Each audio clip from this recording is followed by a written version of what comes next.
जय श्री कृष्ण भक्तों, आपका स्वागत है भागवत महापुराण की गाथा में। हमने गए एपिसोड में इसका अध्ययन किया था कि जीव कैसे शरीर के धर्मों को अपना लेता है और फिर भटकता है। आइए इसके आगे का अध्ययन आरंभ करते हैं। वसुदेवं सुतं देवं कंसचारूरमर्दनं देवकी परमानन्दं श्रीकृष्ण वन्दे जगद्गुरु। श्रीकृष्ण शरणं गोपाल शरणं श्रीकृष्ण शरणं गोपाल शरणं मेरे बांके बिहारी नंदलाल शरणम मेरे बांके बिहारी नंदलाल शरणम श्री कृष्ण शरणम गोपाल शरणम श्री कृष्ण शरणम गोपाल शरणम मेरे बांके बिहारी नंदलाल शरणम मेरे बांके बिहारी नंदलाल शरणम श्री कृष्ण शरणम गोपाल शरणम श्री कृष्ण शरणम गोपाल शरणम मेरे बांके बिहारी नंदलाल शरणम मेरे बांके बिहारी नंदलाल शरणम श्री कृष्ण शरणम गोपाल शरणम श्री कृष्ण शरणम गोपाल शरणम मेरे बांके बिहारी नंदलाल शरणम मेरे बांके बिहारी नंदलाल शरणम। बोल भगवान श्री कृष्ण की जय। श्री नंद के लाला की जय। श्री देवकी नंदन श्री कृष्ण की जय। श्री द्वारकाधीश भगवान श्री कृष्ण की जय। बोल देवादिदेव पूर्ण ब्रह्म भगवान श्री कृष्ण की सदा ही जय। जय श्री कृष्ण भक्तों, आपका स्वागत है इस भागवत महापुराण की गाथा में। भक्तों, हमने श्रवण किया था कि जो ये शरीर की ज्ञान इंद्रियां हैं, ये हमें कैसे हमें भटकाती हैं, यानी कि हम आत्मा को कैसे भटका देती हैं, अपने अपने रुचि में कैसे खींच के ले जाती हैं, और मन जड़ होने पर भी हमारे को पूर्ण रूप से परास्त कर देता है। बुद्धि जिसको आत्मा जिसको शक्ति देती है और उसको कंट्रोल करवाती है, वो भी ढीली हो जाती है, वो भी मन के साथ चल पड़ती है। भक्तों, ये बिल्कुल वैसे है, कहते हैं ना, बार बार अगर झूठ बोला जाए तो कभी कभी सत्य हो जाता है। ये झूठे सवरबाग अपने माया द्वारा रचे हुए भोग जो क्षणिक हैं, असत्य हैं, वो हमारे को परमानेंट लगने लग जाते हैं और ऐसे लगता है इनको पाना ही हमारा पुरुषार्थ है। अगर हम इनको नहीं पाएंगे तो ये हम अपने पुरुषार्थ से गिर गए, अपने कर्तव्य से गिर गए।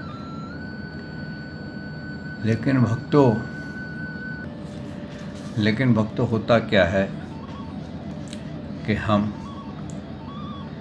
माया के रचे हुए प्रपंच में फंस जाते हैं, और वो ऐसी दलदल है कि जितना हम निकलने की कोशिश करते हैं तो उसमें बजाय निकलने के और फंसते चले जाते हैं।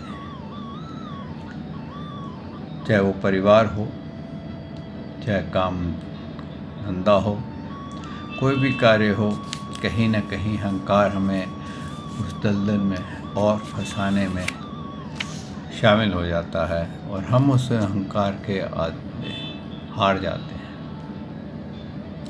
इसीलिए कहा है कि जैसे कुत्ता जो भटकता हुआ कुत्ता यानी गली का कुत्ता होता है, कहीं उसको खाने को भात मिलता है और कहीं डंडा मिलता है, उसी प्रकार हमारे जीवन में भी कभी सुख आता है, कभी दुख आता है, लेकिन हम सुख आता है तो हम इतने खुश हो जाते हैं कि समस्त दुखों को हम भूल जाते हैं, लेकिन दोबारा जब दुख आता है तो हम परेशान हो जाते हैं, विचलित हो जाते हैं और हम उसका बाहर निकलने का तरीका नहीं जानते, कैसे बाहर निकलेंगे। इसी को नारद मुनि जी ने प्राचीन बहेरी को एक्सप्लेन किया है और कहा है कि आप कैसे इसमें फंसे हुए हैं और क्यों नहीं छूट पाते। आइए भक्तों, यहाँ भागवत जी को आरंभ करते हैं। सच्चिदानंद रूपाय विशुद्धपते आदि हेतवे ताप्तय विनाशाय श्री कृष्णाय वयं नमो नमः। श्री कृष्णाय वयं नमो नमः। श्री कृष्णाय वयं नमो नमः। श्री कृष्णाय वयं नमो नमः। बोल भगवान श्री कृष्ण महाराज की।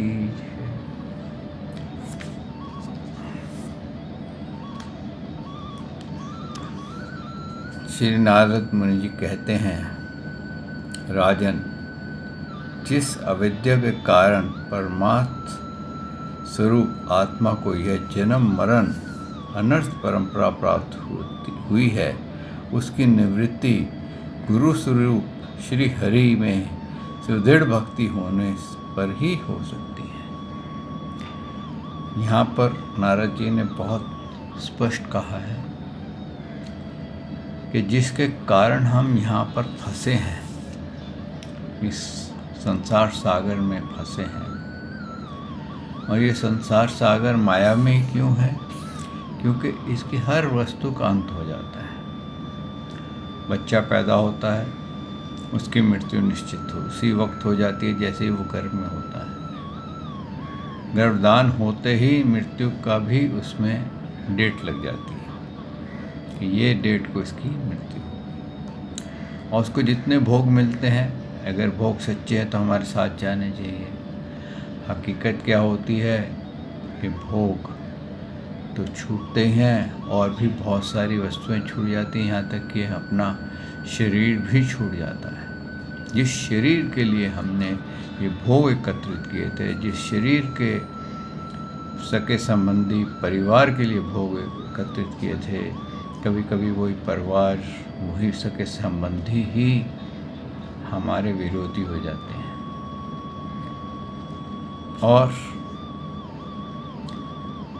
को जितने भी हमारा साथ देते हैं, कहाँ तक देते हैं? शमशान घाट तक। उसके बाद क्या होता है? उसके बाद यात्रा अकेले करनी पड़ती है। तो भक्तों, जब सब कुछ यहाँ छूट जाता है तो इसीलिए उसको कहा असत्य।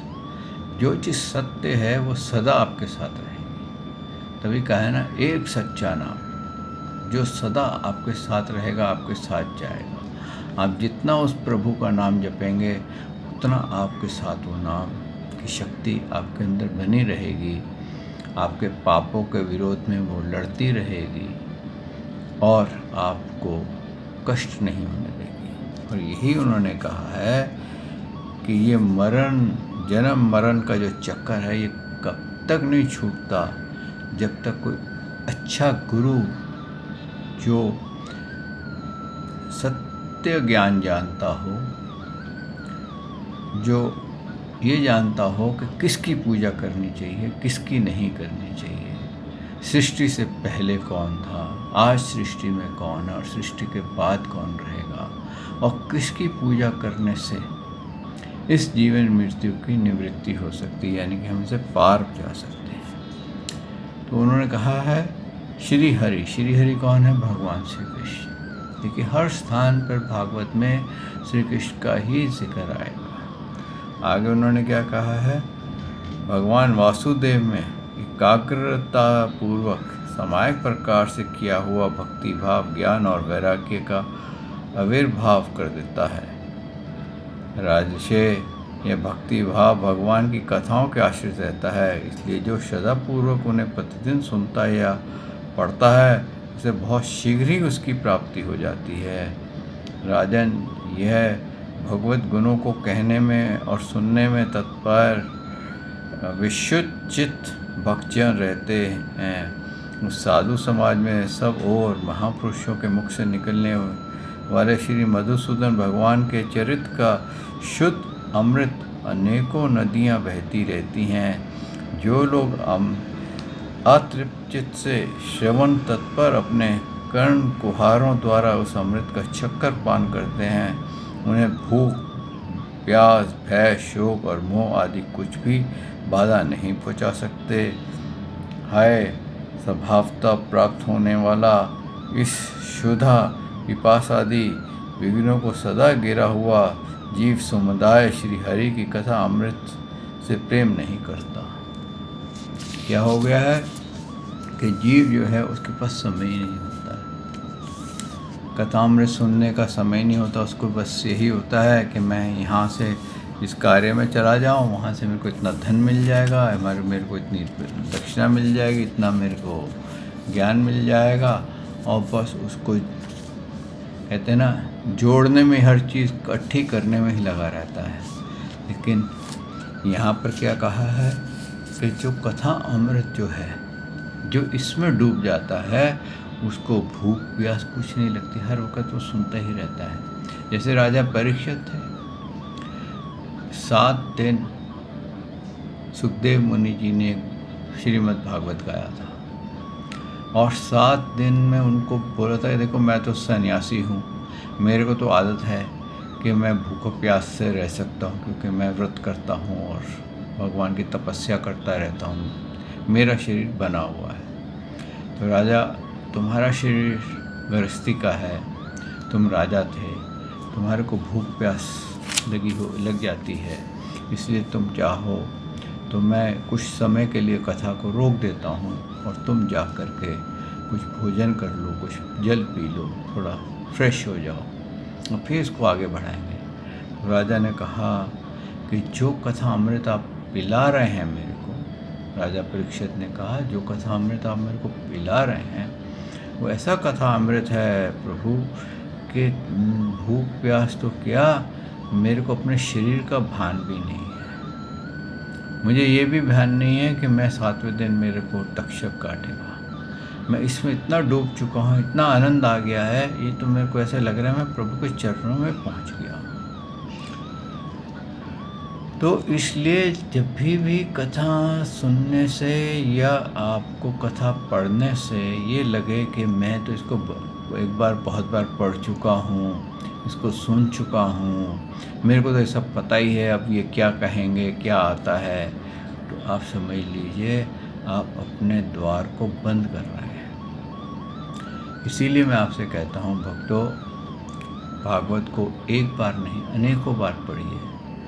हर बार आपको नए मार्ग खुलेंगे, नए आपके प्रश्न उत्तर आएंगे, नए उसके खुल जाएंगे, मार्ग खुल जाएंगे, अनेक आपको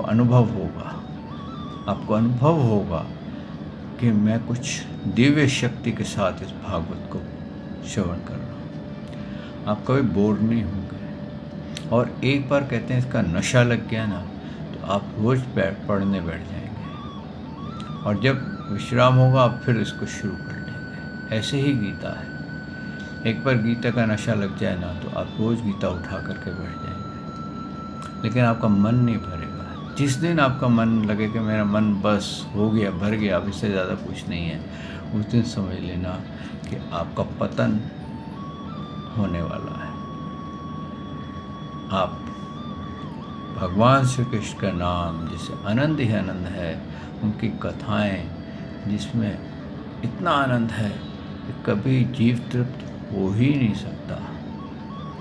आपको सबने आपने सुना होगा कि उद्धव जी को भगवान श्री कृष्ण ने वृंदावन भेजा था, जाओ गोपियाँ बहुत विलाप करती हैं और उनको जाकर के संतापना दो और कहो कि ऐसा मत रोएं, क्योंकि वो मेरे नाम से रोती हैं तो मुझे खिंच पड़ती है और मेरे उसमें अटक जाता हूँ, मेरा ध्यान भी उनकी तरफ चला जाता है। तो उद्धव ने कहा था कि ये भी कोई बात है, आप तो ब्रह्म हैं और मैं यूं गया और यूं आया। और जब वहाँ गया तो वो 6 महीने तक वहीं रह गए। और कहाँ तो कहा कि मैं गया और आया, और कहाँ वो इतने महीने वहाँ रहे। और वहाँ जब गोपियों के पास गए तो गोपियों को जाके बोलने लगे, अरे तुम किसके लिए विलाप करती हो, वो तो ब्रह्म है, ब्रह्म में वो थोड़ी ना, वो तो तुम्हारे को हर जगह मिलता है, उसको ऐसे ध्यान करो, ये करो। तो उनमें से गोपी बोलती है, उद्धव हम जो है, हम ये जो पोथियाँ तू पढ़ाने आया है हमारे को, जो तू ये ज्ञान देने आया है, ये ज्ञान लेकर के तू मथुरा चला जाए, ये मथुरा के लोगों के लिए है। हम तो उसके नाम के से ही जीवित हैं, सिर्फ केवल नाम जाप करने से ही हम जीवित हैं, हमारे कुछ नहीं चाहिए। ये जो पत्र लिखा जाता है ना, ये उनको लिखा जाता है जिसको कि पराये होते हैं, अपने नहीं होते हैं। अपनों को तो पत्र लिखने की भी आवश्यकता नहीं है, वो तो वैसे ही याद रहते हैं। और तू यहाँ पर हमें ज्ञान बांटने आया है, हमारे को ज्ञान की आवश्यकता नहीं है। हमारा जो दर्द है भगवान श्री कृष्ण का विरह का, उसी में हम प्रसन्न हैं, उसी में हम जी रही हैं। हम जी भी इसीलिए रही हैं कि हमारे अंदर भगवान श्री कृष्ण की याद बनी हुई है।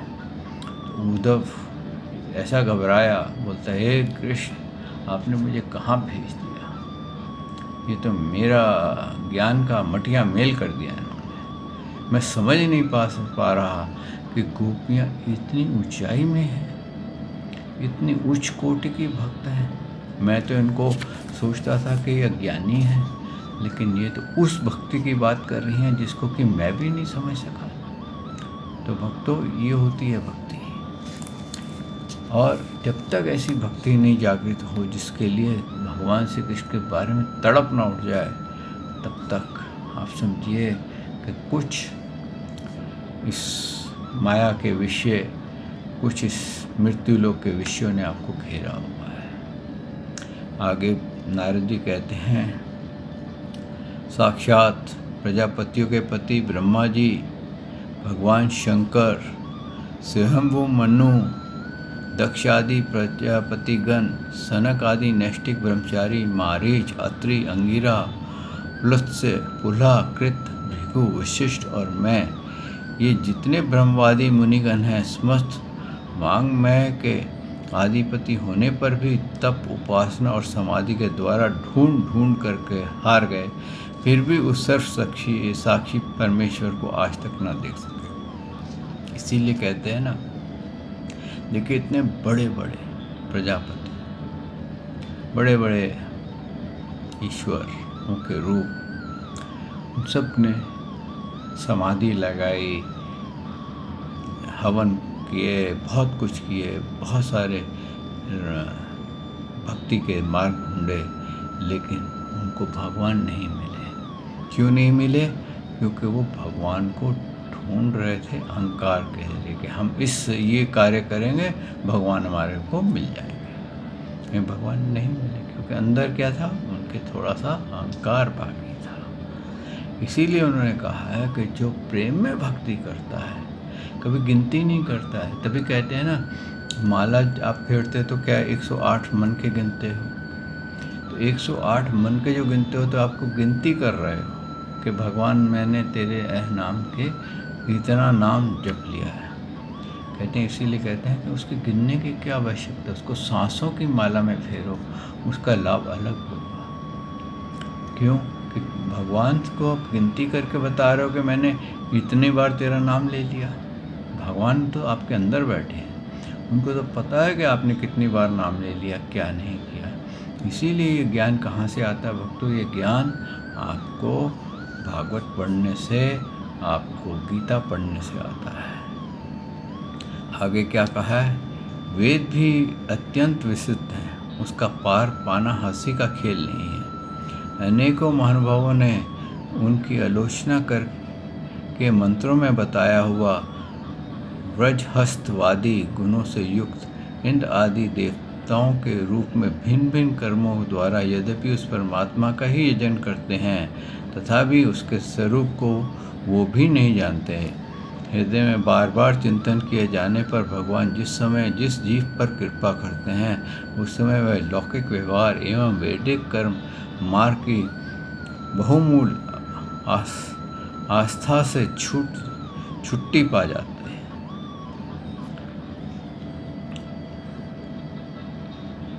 क्या कह रहे हैं कि वेद जो हैं इसमें भी कर्म कांड ही बताया है कि ये यज्ञ करो तो ये है, लेकिन उस कर्म कांड में क्या होता है?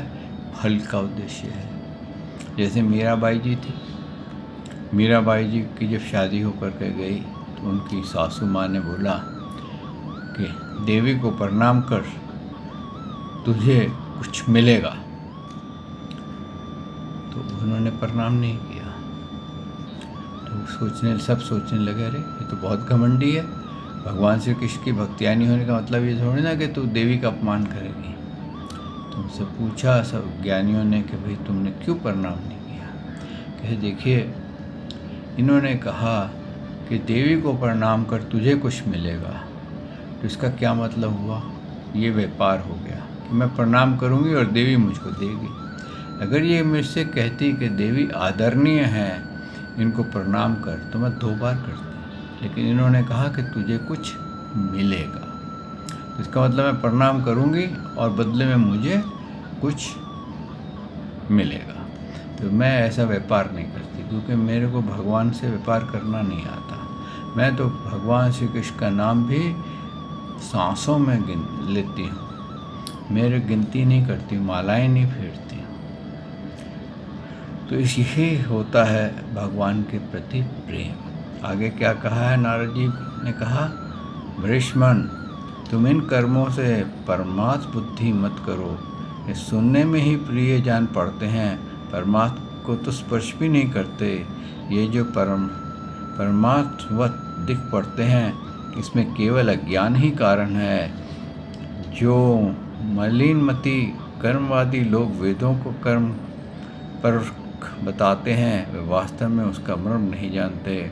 उसका कारण यही है कि वे अपने स्वरूपभूत लोक आत्म तत्व को नहीं जानते।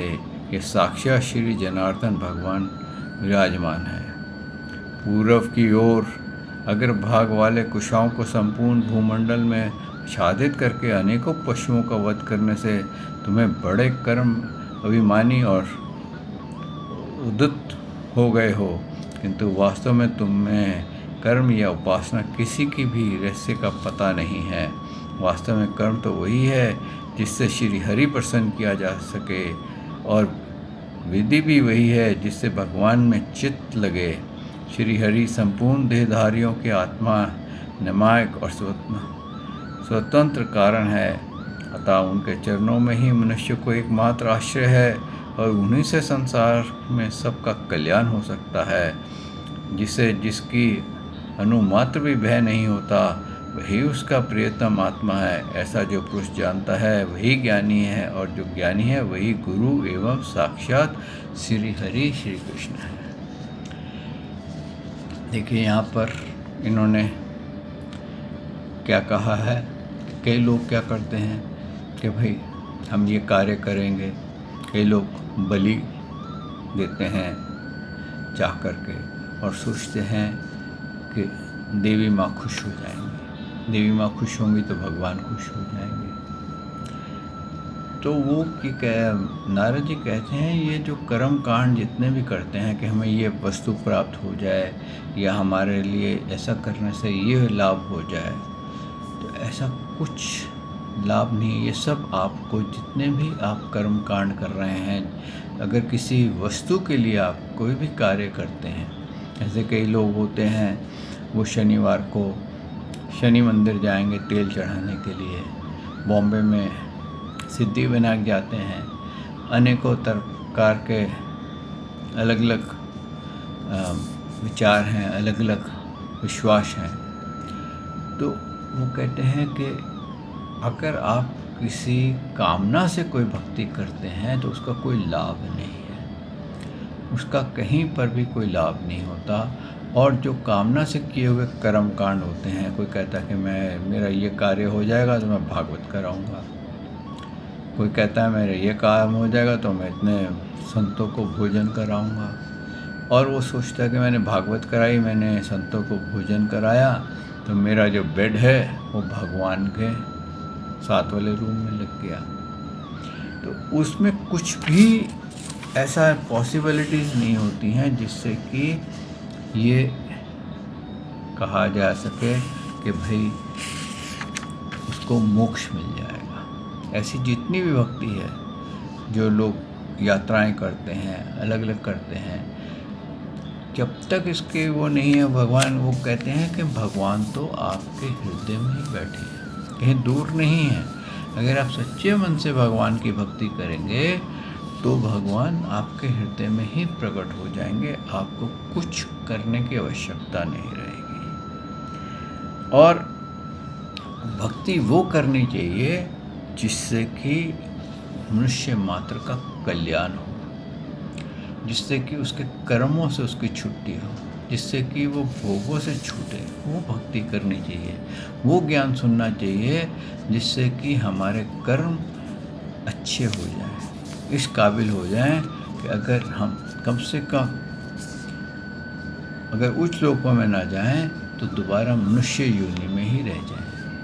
लेकिन अगर हमारे कर्म ऐसे हो गए भोगों के चक्कर में कि हम नीचे गिर गए तो हमारा इलाज नहीं हो सकता।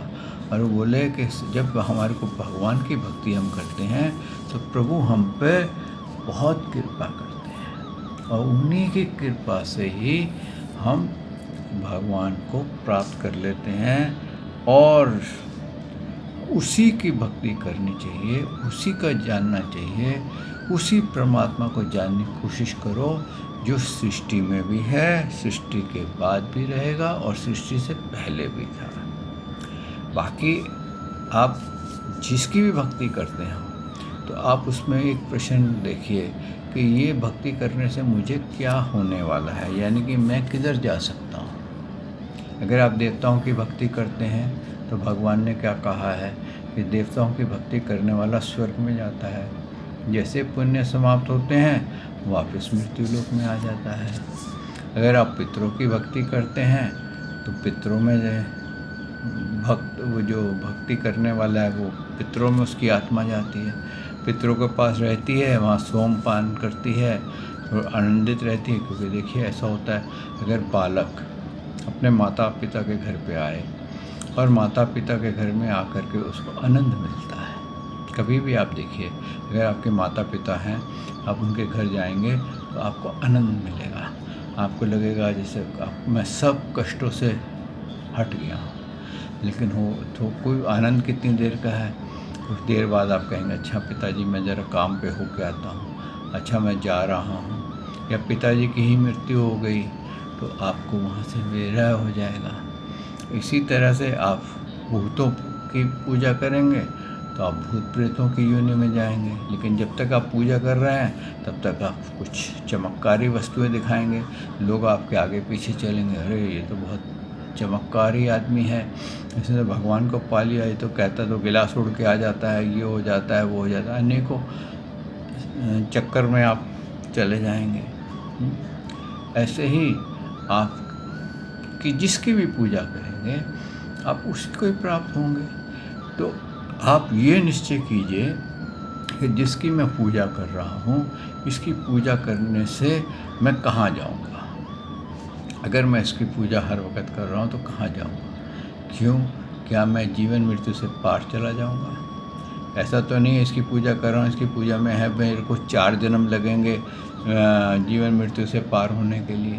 पहले मैं इस लोक में जाऊंगा, फिर इस लोक में जाऊंगा, फिर अग्नि लोक में जाऊंगा, फलानी जगह जाऊंगा, वहाँ मेरे ये होगा, मेरे साथ वो होगा, और फिर मैं अष्टभैरव के पास जाऊंगा, फिर उसके बाद मैं निकलूँगा। या जैसे भगवान श्री कृष्ण ने गीता में कहा है कि तू पापियों में भी महापापी होगा तो भी मैं तेरे को समस्त पापों से मुक्त करके अपने धाम में ले जाऊंगा, जहाँ पर काल की दाल नहीं गलती, यानी कि जीवन मृत्यु से सदा सदा के लिए तू पार हो गया और तू मेरे पास रहेगा, मेरे साथ रहेगा। बिल्कुल वैसे ही है जैसे हम अपने पिता के घर आ गए। जब हम भगवान श्री कृष्ण के धाम में पहुंचती हैं आत्माएं, तो अपने पिता के घर में पहुंच जाती हैं और पिता के घर में सदा आनंदित रहती हैं। आइए भक्तों, इस वाणी को यहाँ विश्राम देते हैं। कल प्रभु ने चाहा तो मैं आपकी सेवा में फिर हाजिर होऊंगा। इसके आगे का फिर अध्ययन करेंगे। श्री कृष्ण शरणम गोपाल शरणम, श्री कृष्ण शरणम गोपाल शरणम, मेरे बाके बिहारी नंदलाल शरणम, मेरे बाके बिहारी नंदलाल शरणम, श्री कृष्ण शरणम गोपाल शरणम, श्री कृष्ण शरणम गोपाल शरणम, मेरे बाके बिहारी नंदलाल शरणम, मेरे बाके बिहारी नंदलाल शरणम, श्री कृष्ण शरणम गोपाल शरणम, श्री कृष्ण शरणम गोपाल शरणम, मेरे बाके बिहारी नंदलाल शरणम, मेरे बाके बिहारी नंदलाल शरणम। बोल भगवान श्री कृष्ण की जय, श्री नंद के लाला की जय, श्री देव की नंदन श्री कृष्ण की जय, श्री द्वारकाधीश भगवान श्री कृष्ण की जय। बोल देवादिदेव पूर्ण ब्रह्म भगवान श्री कृष्ण की सदा ही जय। जय श्री कृष्ण भक्तों।